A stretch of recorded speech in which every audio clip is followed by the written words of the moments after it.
Starting on December 17th, 1987, Capcom released the original Rockman to Japanese audiences, renaming it to MegaMan in North America. This game marked the beginning of a new franchise that would spark many sequels, starting with fan favorite Mega Man 2 in 1988. After a certain point, Capcom was trying to get a Mega Man game out every year, but one can only do classic Mega Man so many times. So, the team that worked on the original Mega Man games decided to spice things up while maintaining the fundamentals. The result of this development? Mega Man X. This is one of the most iconic and fan-favorite games in the series, which spawned various sequels and spin-offs of its own, with a timeline still more comprehensible than Shin Megami Tensei or Zelda. But how well do the Mega Man X games hold up? Well, I'm leaving no stone unturned in this retrospective series. I'll be covering the 8 numbered entries in the series, and the spin-offs, sort of? The only game I'm not covering is Mega Man X Command Mission, since it's an RPG and would take too much time to cover, and it simply doesn't fit with what this series aims to do. I'll be seeing how each game in the Mega Man X series stands on its own, as well as how it maintains the formula that makes Mega Man X really what it is. So, starting with the original game, I'll be seeing how well this game holds up, and we'll let it lay down the groundwork for what this series really is. Let's start with the plot summary, and boy is there not a lot to cover. In the year 21XX, a scientist known as Dr. Kane discovers a mysterious capsule containing a highly advanced robot known as Mega Man X, shortened to just X. We are then told all the technical specs of I don't know what any of this means. But we're then told that X possesses the ability to think and make full decisions on his own, which could be the most dangerous thing in robotics history. So, to test his internal systems, to make sure that he's safe and make sure that he is a good boy, his creator, Dr. Thomas Light, sealed him away for what was supposed to be 30 years, but due to complications was lengthened to 100 years. Don't you just hate when that happens? Where now, in the present, Dr. Kane found X and created a new series of robots based on X's design, known as Reploids. Reploids typically live alongside humans in peace, but there are a select few Reploids that rebel. These are referred to as Mavericks. X is a Maverick hunter. His mission, to track down and destroy Mavericks before they can cause havoc and harm humans and other Reploids. Within the Maverick Hunters, one Reploid is renowned for being the mightiest of all, with a highly advanced cortex as well. This is Sigma, leader of the 17th Unit and X's commanding officer. Sigma's prestige makes it all the more shocking when one day he announces a great rebellion against humankind, calling Reploids to turn on their makers. The city is filled with terror as Reploids everywhere go berserk, but X stands firm against the chaos. His comrade Zero joins him in the battle to come, strengthening the mysterious bond between them. So yeah, pretty basic setup. Does sound kinda similar to the classic Mega Man games, but the X series takes a direction quite different. Anyway, we open up on a highway stage where X is just running forward and jumping and shooting at bees. But eventually, X makes it all the way to the end of this highway where he encounters Vile, a former Maverick hunter turned Maverick himself, in a giant ride armor robot suit that is really frickin' overkill. Anyway, Vile kinda takes X down until Zero shows up and takes his arm off. Well, his robot ride armor arm off. Anyway, Vile retreats.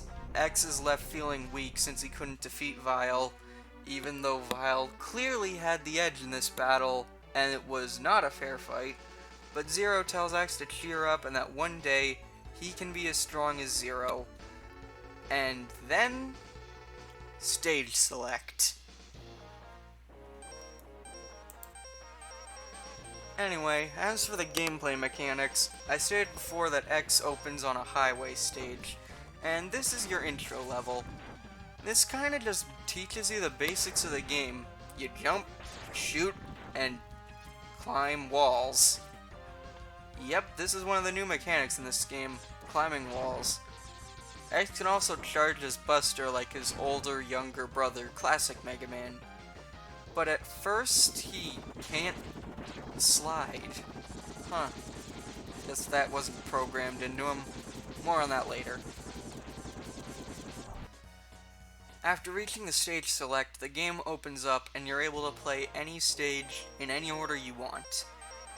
Now, in Classic Mega Man you could do this too, but there's a bit more impact here, since the stages themselves more favor exploration and have extra upgrades hidden throughout them, like heart tanks to increase your life, sub-tanks for spare energy whenever you need it, and the Dr. Light capsules that contain upgrades to each of your body parts.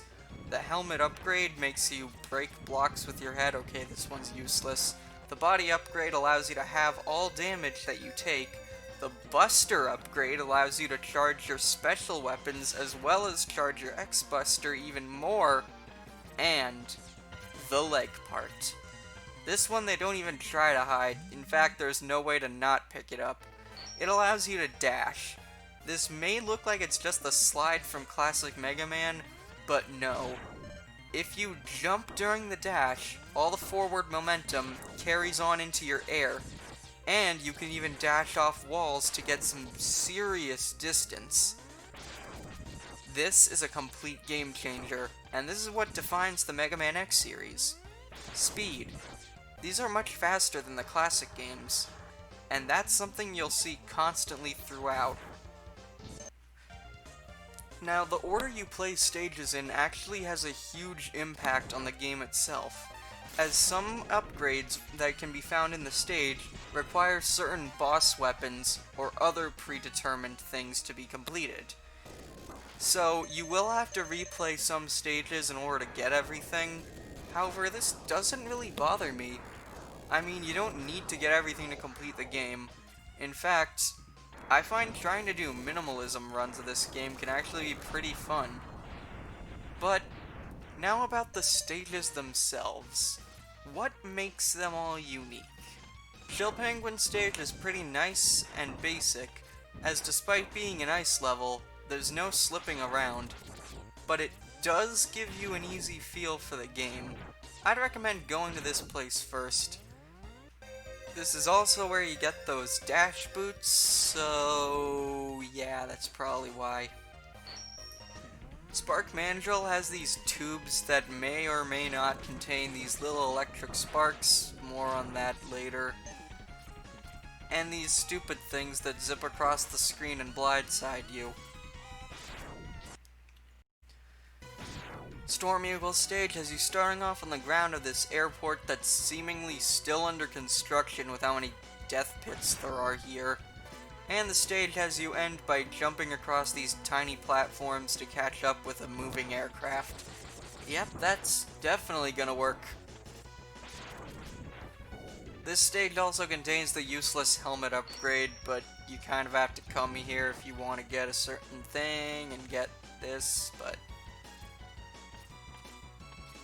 yeah, this stage exists. Flame Mammoth stage is a factory that should be full of lava, so if you're wondering why it's filled with ice, again, more on that later. There's all kinds of conveyor belts here, creating endless amounts of mangled Reploids, and there are also these pipes that drip lava. This is also where you get the Buster upgrade, assuming you got the leg and helmet pieces before coming here. Armored Armadillo's stage has these super fast spike wheel platform things, these digging mechanoids, a super secret upgrade, and that's it. That's all this stage has. Launch Octopus's stage has 4 mini-bosses, and it's a water level. Okay, this one sucks too, what the heck. Okay, Boomer Kawanger's stage actually has pretty good set pieces. It's basically a tower climb where you ascend from both the inside and out, and has these laser traps, elevators lined with spikes, and platforms that protrude from the side that you'll have to use to climb up. Lastly, Sting Chameleon's stage is a mountain forest swamp with all kinds of varieties and set pieces, and an optional mini-boss that guards the body armor. Deciding the order to go through in this game specifically, compared to the classic games, is pretty big. Because of all the upgrades hidden about, you'll need to get certain boss weapons in order to get some, but also the stages themselves can change after defeating certain bosses. Such as, when defeating Chill Penguin, this causes Flame Mammoth's factory to freeze over, and defeating Storm Eagle causes the ship that you fought the boss on to crash into that power plant, and this causes blackouts, which gives less obstacles to deal with, but the screen goes dark in some areas, making it harder to see. Now, when it comes to the stages themselves, though I did make 2 of them sound kinda boring, Armored Armadillo stage is awesome. The speed at which you go literally makes the SNES lag. This is really fun, this is so fat, whoa. And while it did sound annoying with the 4 mini-bosses, one of those is optional in Launch Octopus's stage, and the water doesn't really slow the game down, it just makes your jumps really floaty. Oh my god, this is amazing. When it comes to the stage I'd have to pick for my favorite, I'm gonna go with Boomer Kawanger. Mainly because this really puts the wall climb to the test, and the music. Yeah, that's it, just listen. Just listen.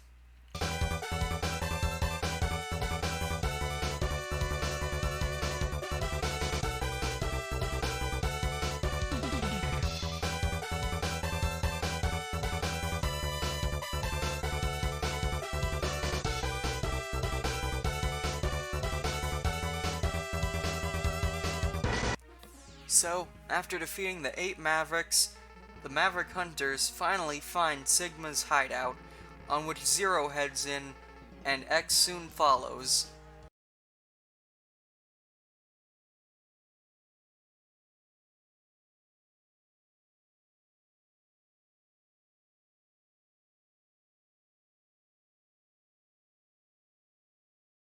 Anyway, X finds Zero confronting Vile, in which they run off, leaving X to bite the dust.